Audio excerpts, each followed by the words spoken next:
I will be giving no some tips to maximize your passing potentials. So before the exam, getting ready is the absolute first thing you need to do, no? But start your preparation earlier. So pwede naman, tama yung ginawa nyo ngayon, pwede naman tayong mag-self-review. So I suggest also na you have to complement your review with the Thunder Review Center help with your self-review. So dapat after our review, kailangan nyo din magbasa. Ang iba kasi ang ginagawa right after the online review, so nagpapahinga na lang, di sila nag-take ng time for their self-review. So sayang, at least i-maximize niyo yung sarili niyo yung time para sa pag-review sa mga topics na hindi at tingin niyo hindi pa kayo masyadong bihasa. Then, you have to get free access in online na Pulcom or PNP exam reviewers. So, hindi naman ibig sabihin na kung may makuha kayo ng ibang review materials, not only for the Thunder Review Center na galing sa Thunder Review Center, sa tingin nyo, makakomplement yun para mas malaki yung chance na pumasa kayo, then gamitin niyo yung review materials na yun. And you have also to know the current and political events. Kasi may mga questions sa ito yung isa sa pinakamahirap na question kasi hindi natin alam kung ano talaga yung lumabas sa current and political events. So, ang pag-aaralan natin, yung mga news na lumabas 3 months before the actual exam. So, dapat we have to educate ourselves by reading newspapers. Ang ginagawa ko at that time, nag-download ako ng na Philippine Daily Inquirer na app. Or nag-follow ako ng mga online website, online newspapers para at least may babasa ako. So, naglaan talaga ako ng mga 10 to 15 minutes a day para magbasa lang ng mga political events. Kasi, pag mabasa mo yun, so at least may chance ka. Madali lang naman yung portion sa exam, yung political or current event. Pero pag hindi mo nabasa, hindi mo narinig, so wala ka ring masagot. Then, be aware of all the current and political events. So, ano yung nangyari sa politics natin, sino yung nakulong, sino yung namatay, yung mga ganun, yung mga sikat ng mga personalities. Then we have also to be familiarized on yung mga current na appointment. Sino ba yung bagong PNP chief? Sino ba yung bagong DILG secretary? Sino ba yung Napolcom secretary? Sino yung bagong appointed na ano ang tawag dito yung mga high-ranking officers ng PNP. So, dapat kailangan natin familiarize. Ito din, you have to locate the Napolcom Examination Center, no? So, wag niyo akong tularan na during the exam pa ako pumunta. Examination date pa ako pumunta sa event. So, ang nangyari, late talaga. On the day of the exam, so kailangan yung mag-get up early. So, dapat babangon kayo ng maaga. Kung malayo yung examination venue nyo sa inyong probinsya. So, kung pwede, a day before, so nandoon na kayo. So, wag niyo akong tularan na ginawa ko, di ba? Hindi na ako natulog 24 hours.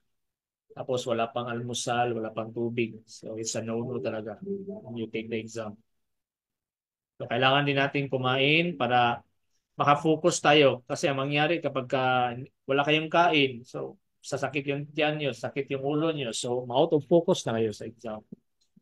So, you have to wear proper attire kasi kapag hindi kayo nag-follow ng dress code, hindi kayo makakapasok. So, plain white t-shirt, tapos dark pants, tapos sapatos. Yun lang naman yung tatlo na kailangan natin suot. On the day of the exam, so kailangan natin magdala ng pencil, lapis. Kung meron kayong extra pencil and sharpener, mas better. I don't know if today applicable pa ba to. Kung meron pa bang health declaration form, but kung meron kayong vaccination card, dalhin nyo na lang para sure. Ba if ever i-ask kukunin ng guards. Then you have also to bring at least 2 valid IDs. So at that time sa amin, ito yung hinihingi nila. Then you have also to relax and pray. So whatever your religion is, please don't forget to pray. Because we all know naman talaga that prayer is powerful, di ba? So tutulong ito para makakatulong ang prayer para mas kampante tayo sa pagsagot ng exam, para mas comfortable tayo while taking the exam. And ito yung pinaka-importante, no? ito yung based yun sa personal experience ko. You have to time manage your test. So when you encounter hard questions during the exam, dapat hindi kayo mag-stick sa question na yun. If possible, meron kayong extra paper. So sulat nyo lang sa scratch or extra paper nyo yung question na sa tingin nyo masyadong mahirap. Tapos hindi nyo siya kaya sagutin in 1 minute. Kasi dapat ang tip dito, dapat hindi kayo pwedeng magsagot sa isang question more than a minute. Kasi maubusan kayo ng oras. Kasi yung exam natin is 150 minutes. So when answering, kailangan nyo maglaan ng 1 minute per question. So 1 minute times 150 questions, equivalent to 150 minutes. Then when shading, allot at least 5 seconds per answer. 5 seconds per answer times 150 answers. So it is equivalent to 13 minutes. So ibig sabihin pala, ang 13 minutes lang, inilaan mo lang sa pagsishade. So sayang yung 13 minutes. Eh kapag mahina ka masyadong mag-shade, hindi ka mag-practice, so, dapat ang gagawin mo, try ka mag-practice ng shade, mag-download ka ng mga available na mga forms online na naka-box ba yan or naka-circle, na doon mag-practice ka mag-shade. Para mahabol mo yung 5 seconds per answer. Beyond that, pag 10 seconds per answer na, so 26 minutes na. Ibig sabihin, meron ka na lang mga 2 hours and 30 minutes to answer. So, sayang yung 30 minutes kapag ka mahina ka masyado mag-save. So, allot 17 minutes for final review of your answer. So, sa time ko, di ba, late ako pumasok sa exam venue, pero early ako natapos, mga 30 minutes din. Mga 2 hours lang yung exam ko at that time. Inilisan ko na talaga kasi parang nabisaya pa, marag naratol na ko ba. Sa sobrang kaba ko, parang lahat, mabilis ko masyadong sinagutan yung mga question.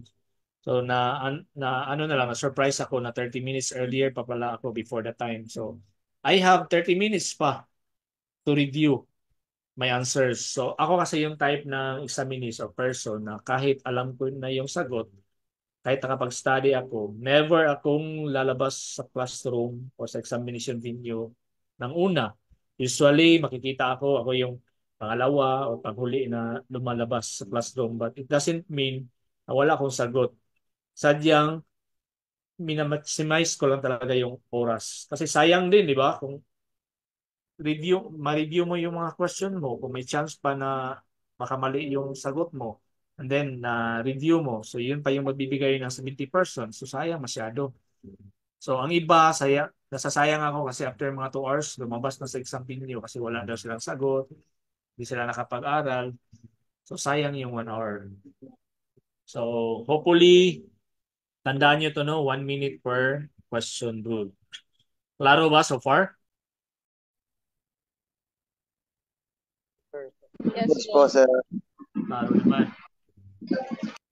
Then answer all easy questions first, then tackle the hard ones. So ginawa ko at that time. So sabi ko kanina, di ba? Magdala kayo ng sketch paper. Kung sa tingin nyo, more than 1 minute na, skip that question. Then balikan nyo kung may time pa. Then kung wala ng time, ano na lang, hula-hula na lang. Basta never skip at least one question unanswered. Kasi may chance na hindi yan siya babasahin ng machine. Kahit hindi niyo alam yung sagot, so i-shade nyo pa din pag maubusan na kayo ng time. Hindi naman yan kukunin ni proctor or ni anong tawag yan, yung magbabantay sa classroom. Kasi ako kasi nagpo-proctor din ako ng civil service exam pati LEP exam. Meron pa yan silang 10 minutes allowance after magri-ring yung bell. So, after nila, magsabi sila nga time's up. So, meron pa yung 10 minutes allowance. So, huwag nyo hayaan na kunin na yung paper nyo. So, lang kayo, mag-ask lang kayo kung pwede mga 5 minutes, 10 minutes para ma-finish niyo yung pag-seed sa papel. So, eliminate as many answers as you can. So, deciding between two choices is easier than deciding among five. So, yung ginagawa ko din sa exam, di ba kapag sasagot ka ng question, 5 questions, 5 multiple, possible answers. So, ang ginawa ko is elimination. Then, Kung hindi ko talaga kayang sagutan, skip ko yung number, like for example, number 3. And then maglagay ako ng note doon, A or B. So, ibig sabihin, yung possible na sa tingin ko na tamang sagot is A or B. Kaysa naman, skip ko yung number 3 without noting na A or B possible yung sagot. So, pagbalikan mo yan, babasahin mo ulit. At least kung manghula ka, kasi during your 1 minute naman siguro, na-analyze mo naman siguro yung possible answer, at least may 50% chance of winning, 50% chance na tama yung sagot mo. Kaysa 20% chance lang pag skip mo yun siya without noting na A or B na lang yung possible answer. Klaro ba yung elimination method? Yes, sir. Okay.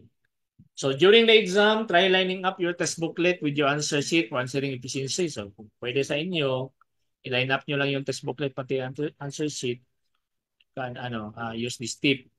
Change answer only if you have a reason of doing so. So ito na namang tip na to. So sa tingin nyo, wala namang rason, hindi din kayo sure sa sagot, huwag nyo lang i-change. Kasi baka sa kaka-change nyo, mabutas pa yung answer sheet. So may chance pa na hindi yun siya babasahin ng machine. Then make sure din na pagkasagot o kung ano yung sasagutan niyo, tama yung number. Like kung ang question is number 15, dapat number 15 din yung isi-shade nyo. Kasi kapag ang shade nyo pala is number 16, yung succeeding na mga questions, mali na kayo. So, ma-surprise na lang kayo na pag ilang minutes na lang, 5 to 10 minutes, so i-erase niyo yung lahat. Backward kayo para masagutan niyo yung 15. So, marumi na yung answer sheet nyo. Then, mark questions you want to take a second look. So, yung ginagawa ko at that time. So, pwede nyo namang, since lapis naman ginagamit, pwede naman kayo mag-X, pwede nyo bilugan yung number 1, number 2, or lagyan nyo ng question mark. Pag sa tingin nyo, hindi pa kayo sure sa sagot na yun. Wala, pwede nyo balikan kung may oras pa. Ito din, ang nangyari sa akin during the time na nag-take ako, wala akong idea na pwede palang mag-compute. Pwede pala na doon ka mag-solve sa sagot mo sa mathematics o sa numerical reasoning na part sa test booklet mismo. Yung ginawa ko yung parang one half lang na admission slip. Doon lang ako nagsosolve. Tapos kapag kaubos na yung space, so ini-erase ko na lang. Tapos after erasing yung mga previous ko na sagot, so doon naman ako magsusulat. So sayang yung time ng ginagawa ko na nag-erase ako tapos pag occupied na masyado yung one half lang na admission slip. So magdi-delete na naman ako or mag-erase. Pwede naman pala na doon ka mismo sa test booklet mag-compute. Matawag lang doon sa sa answer sheet ha, sa test booklet only. During the exam, be careful not to make any stray remark, no? Dapat hindi kayo inom ng tubig sa upuan nyo. Dapat hindi kayo kakain ng mga chocolate or any food na possible magiging cause na mabasa o magkaroon ng stray marks yung papel nyo or answer sheet. So sinabi ko na kanina, you have to check frequently kung nasa tamang number ba kayo yung sinagutan nyo. Then, you do not have to answer every questions to do well, no? According to studies, hindi daw kailangan na 100% sure ka sa sagot mo. Since it is an examination, so multiple choice questions, so as long as makakuha ka daw ng 50% to 70% correct, na sure ka. So, si Lux na yung bahala sa iyo para sa 30%. But sa atin dito, ang kailangan natin, hindi tayo maniwala din dito sa number 3, no? Kung pwede, 100% sure tayo sa sagot natin. So lastly, I'd like to emphasize that success in life is not an accident. It is a result of hard work, perseverance, learning, studying, sacrifice, and most of all, love of what you are doing or learning to do. So sabi pa nga nila, di ba, kung gusto mong may ma-achieve ka in life or gusto mong makuha yung isang bagay, kailangan mo talaga siyang planuhin. You have to plan your work and you have to work your plan. Ibig sabihin, Hindi po talaga lahat nakukuha sa ano, sabihin nila nga, ano lang, pumasa si ano, si Juan kasi ano lang, lax. Hindi lang natin alam o hindi niya pinapakita na nagre-review yan siya sa preview. Hindi natin nakikita. So, yung gusto kong emphasize talaga na if you want to pass, ngayon pa lang, kung ano yung mga review materials na sinishare namin, dapat basahin nyo. Mag-attend tayo ng mga review. Hindi lang tayo asa sa recorded lecture. And then, please take all our pre-tests, pati mga mock exams natin. Kasi hindi naman namin dinidiscuss isa-isa yung mga pre-test natin, pati unit test kasi mauubusan tayo ng time sa lecture. So yung mga pre-test pati mga exam natin, right after clicking the submit button sa exam, it's online siya. So it will be also sent to your email yung copy ng sagot nyo. So makikita nyo doon kung ano yung score nyo, ano yung tamang sagot din if ever mali kayo. So we are praying that you will be the next national top-notchers from the Thunder Review Center. So that's all for tonight, and I do hope that you learn something no from this orientation. And I pray that lahat kayo makakapasa or lahat kayo, isa sa inyo dito ang magiging next top-notcher from Thunder Review Center. Any questions so far?